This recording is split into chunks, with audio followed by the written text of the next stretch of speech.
अपने सबके मिथिला संस्कार पर स्वागत करै छी। अपने सब लग में आब वीडियो लेलहुँ हँ, जितिया के लास्ट आबि रहल ये, तऽ अपने सबके आब एकटा कथा में तऽ पूरा कथा देलहुँ, मड़ुआ माछ देलहुँ, जितवाहन के जन्म देलहुँ, चिलो सियारो के कथा देलहुँ। अपने सब जरूर देखब। एकटा बात और कहि दै छी, देखू कथा के क्लिक करै छी तऽ पूरा कथा सुनब, कथा के शुरू करै छी तऽ पूरा कथा सुनब, नहीं तो अपने सबके भलाई के लेल कहि दै छी, आधा अधूरा कथा खंडित कथा नहीं सुनब। चाहे करै छी तैयो, नहीं करै छी तैयो खंडित कथा नहीं सुनब। कैला खंडित कथा सुनऽ में बड़ा दोष लगै छै। कहै छै अधखेरु विद्या अधपेटा पेट। आधा पेट जे लोग खेने रहै छै तऽ ओकरा होइत छै कथी खाऊ।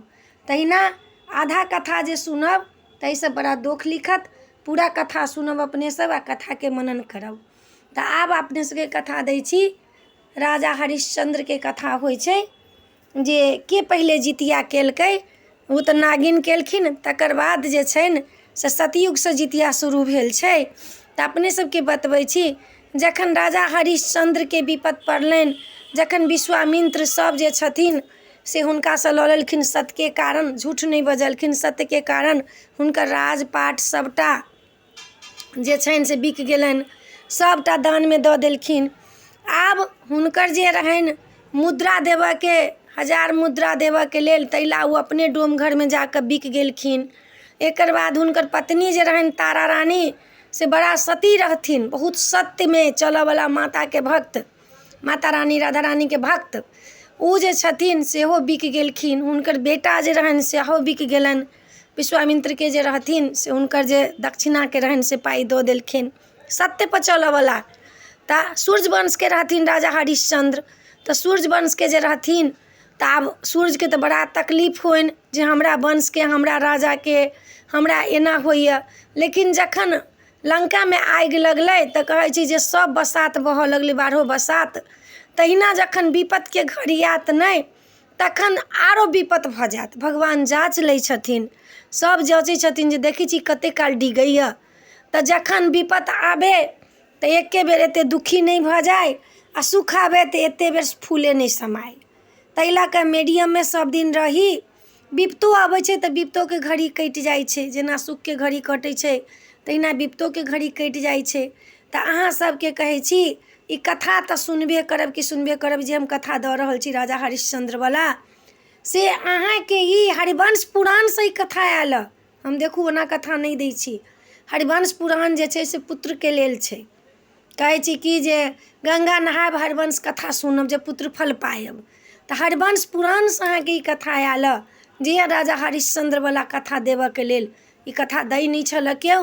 लेकिन एहि बेर जे एकटा ज्योतिषी छलखिन हँ से हमरा कहलखिन हँ जे ई कथा तोरा देबहे के छौ कि देबहे के छौ। राजा हरिश्चंद्र के जे पत्नी छथिन तारा, सेहो ई व्रत केने छथिन रोहित के लेल, अपना पति के लेल। तऽ ई कथा हम देलहुँ, दै छी अहाँ सबके, जे ई कथा के इग्नोर नहीं करब, ई कथा सुनब। तब विपत हुनका बहुत बड़का आयल रहनि।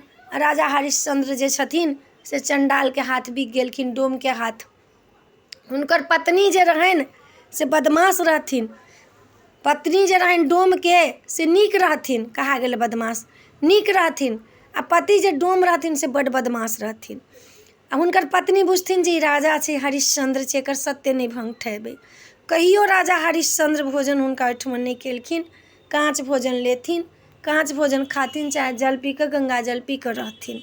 हुनकर विपत के घड़ी जे अयलनि तऽ सूर्यवंश के राजा हरिश्चंद्र, सत्य राजा हरिश्चंद्र, सत्य राजा हरिश्चंद्र, सतयुग के राजा, सत्य बाजऽ वाला, सत्य के कारण ही भेल छनि हुनका।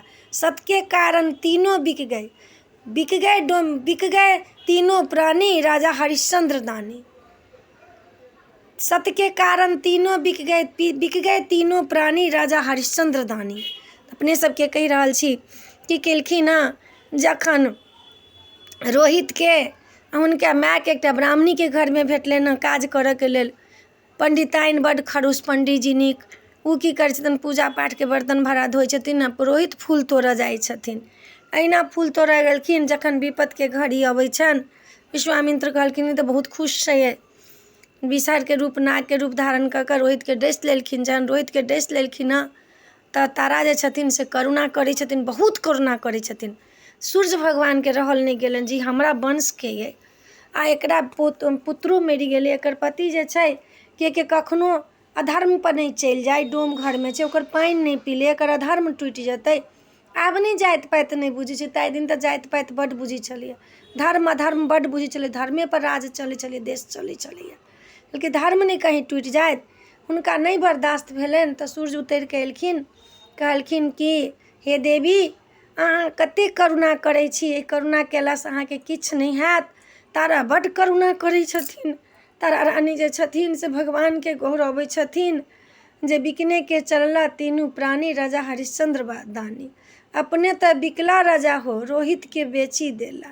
करुणा करै छथि तारा रानी राजा हरिश्चंद्र दानी, करुणा करै छथि तारा रानी राजा हरिश्चंद्र दानी। तऽ तारा रानी बड़ी करुणा करै छथिन, कहै छथिन कि देखू हमर पति डोम घरमे बिक गेल, हम बेटाके लऽ कऽ एहिमे छलियै बिकल से हमरा बेटाके सर्प डसि लेलक, आब हम की करब जिन्दगीमे जीव कऽ। हो सीताराम, हो भगवान, हो दिनकर दीनानाथ, दिनकरके पुकारै छथिन, हे उगता सूर्य, हे चंद्रमा, हमरो संसारसँ लऽ चलू, जहन हमर पुत्र चलि गेल रोहित तऽ आब हम जीव कऽ की करब। सत्यके बड्ड परीक्षा छै, देखियौ सत्यसँ डिगब नहि, सत्यके परीक्षा छै, लेकिन सत्य पराजय नहीं होइ छै। सत्यके जे स्वैर छै से पतालमे छै, सत्यके पराजय नहीं होइ छै। आब सूर्य भगवान एलखिन आ कहै छथिन हे देवी अहाँ एतेक करुणा करै छी, एहिसँ किछु नहीं हैत। ई जे छै एहि मासमे, आश्विन मासमे जे अन्हरिया पक्षके कृष्ण पक्षके अष्टमी व्रत ज्यूतवाहनके व्रत छै, ज्यूतवाहन हमर पुत्र अइ, अहाँ अपना पुत्रके लेल जीवित होबऽके लेल ई व्रत करू। अपना पतिके धर्म नष्ट नहीं हैत, ताहि लए अहाँ ई व्रत करू। अहाँके धन धान सब चलि गेलै से चलि आयत, अहाँके यश कृति सब चलि आयत, एहि लए ई अहाँ अष्टमी व्रत करू। ध्यानसँ जखन तारा रानी सुनलखिन ई व्रतके, सूर्य जे छथिन से एलखिन आ कहलखिन अहाँके हम वंशके छी, हमरा अहाँके करुणा बर्दाश्त नहीं होइए, अहाँ ई अष्टमी व्रत करू। एक दिन पहिले अहाँ नहान खान करू, अहाँ खरी तेल जितवाहनके चढ़ाउ आ तखन ई व्रत करू। जाबत तक अष्टमी रहत ताबत तक अहाँ निर्जला व्रत करब। बहुत कठिन व्रत छै, पानि नहीं पियब, अहाँ अन्न नहीं खायब, कोनो फल नहीं ग्रहण करब, अहाँ साग पात नहीं तोड़ब, अहाँ सब्जी नहीं काटब, अहाँ तरकारी नहीं काटब, अहाँ कोनो चीजके तोड़ फाड़ नहीं करब, अहाँ ई व्रत करू। जहिना अहाँके ई व्रत हैत, कोनो जीव जन्तुके अहाँ नहीं मारब, कोनो जीव जन्तुके पैर नहीं धरब, जानि पानिके अहाँ किछु नहीं करब। अहाँके जहिना ई व्रत समाप्त हैत तहिना अहाँके पुत्र जीवित भऽ जायत। हम गारंटीसँ अहाँके कहै छी, अहाँके पतिके जे अइ डोम घरमे जे छथि हुनकर ओ खतम भऽ जेतनि, हुनकर धर्म नहीं डोलतनि, अहाँके सिन्दूर अमर रहत। अहाँ ई व्रत करू। जखन सुनलखिन हँ तारा रानी तऽ कहलखिन हँ, हुनकासँ सब विधि विधान पूछि लेलखिन हँ। तखन ओ सप्तमीके की केलखिन हँ, नहेलखिन हँ, खेलखिन हँ, बच्चाके ओहिना छोड़ि कऽ अष्टमीके व्रत केलखिन हँ। जाहि दिन हुनकर बेटा मरलनि ताहि दिन सप्तमी छलनि तऽ भूखले रहथिन, नहेलखिन हँ, खेलखिन हँ, तखन जाकऽ अष्टमीके ओ व्रत केलखिन हँ।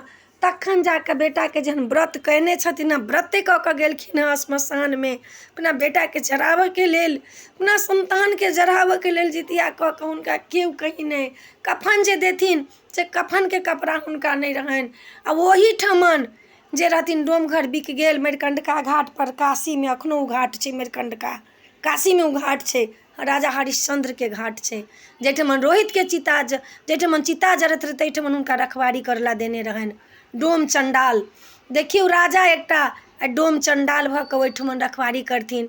जहन ओहिठमन गेलखिन हँ तऽ देखलखिन हँ रोहितके, तऽ राजा कहै छथिन ई तऽ हमरे पुत्र अइ, लेकिन कहलखिन हमर पुत्र कहाँसँ आयत, हम तऽ बिक गेल छी, हम तऽ दास छी ओकर, ओ तऽ जे कहतै सेहे करब। तऽ ओहिठमनके नियम रहै मरिकंडका घाटके, जे लाश जरावला एतै कफनमे सँ आधा कफन आ 5टा रुपैआ, 2 आना, तहिया 2 आना चलै, 2 आना रुपैआ देबऽके लेल। जखन तारा गेलखिन हँ ओहिठमन, जितिया व्रत केने छथिन जराबऽके लेल, अपने गेलखिन हँ ओहिठमन तऽ हुनकोसँ ओ कर मङ्गलखिन हँ जे कफनमे सँ हमरा दिअ आधा आ 2 आना रुपैआ दिअ। आब तारा जे छथिन से करुणा करै छथिन, कहै छी पैसा नहीं कौड़ी हो सीताराम, एको नहीं उपाय छथिन, डोमा मांगै छै कर्मदानी राजा हरिश्चंद्र दानी।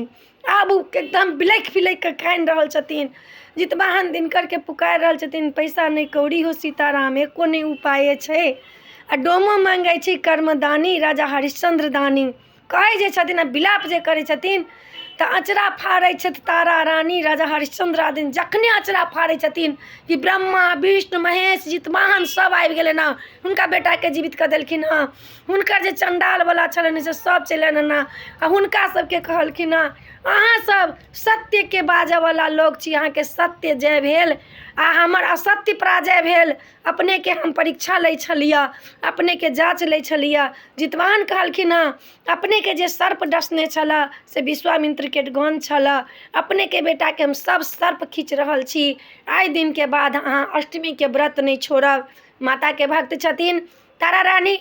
अष्टमीके दुर्गा नवरात्राके पूरा पूजा करै छथिन तऽ 4टा अष्टमी होइ छै सालमे। 2टा दुर्गा अष्टमी होइ छै, एकटा ई अष्टमी जितवाहन अष्टमी होइ छै, एकटा जन्माष्टमी होइ छै। जन्माष्टमी होइ छै जे अष्टमीके व्रत होइ छै। ओहि दिनसँ तारा रानी चारू अष्टमीके व्रत करऽ लगलखिन हँ। आ जितियाके प्रचार भऽ गेलै, जितवाहनके प्रचार भऽ गेलनि, सूर्यके खानदानके प्रचार भऽ गेलनि जे हमरा खानदानके राजा हरिश्चंद्र, हमरा खानदानके जितवाहन।